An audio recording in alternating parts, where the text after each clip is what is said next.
Big US banks, including Bank of America, Goldman Sachs and JP Morgan, have all reported their first quarter earnings. And what they've shown are some surprising reversals of fortune. Banking is really two different stories right now. There's the traditional lending and deposit taking, and then there's the racier activity that comes from markets, trading and advising on deals. That's always been the case, but what's new is that the super lucrative traditional banking stuff has lost some of its shine. The reason is to do with interest rates. When interest rates stay high, it's basically good for banks because they get more interest income, which is the biggest part of their revenue. Bank of America's CFO, Alistair Borthwick, was one who talked about that this week as a benefit for his bank. But even though rates have stayed high for longer than the market thought, none of the big banks has upgraded their forecasts of interest income.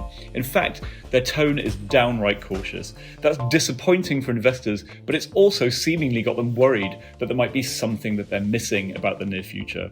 Flip over to the other side of the business though, the classic Wall Street activity of trading stocks and bonds, providing finance to hedge funds, that kind of thing. Things look pretty good. Goldman Sachs and Morgan Stanley both beat their expectations on trading profit, and Bank of America had its best quarter of trading results in a decade.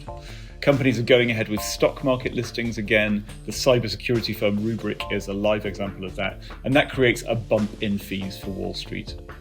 The trouble is that investors tend to be a bit reluctant to reward banks for their trading profit through higher share prices, and it's because that kind of business is lumpy. It comes and it goes. Conversely, they're quick to punish banks that disappoint on the traditional banking activity, which showed in JP Morgan and Bank of America's post-earnings share price falls. The theme of the quarter then is that investors are getting more of some kinds of bank profit, just not the kind they want.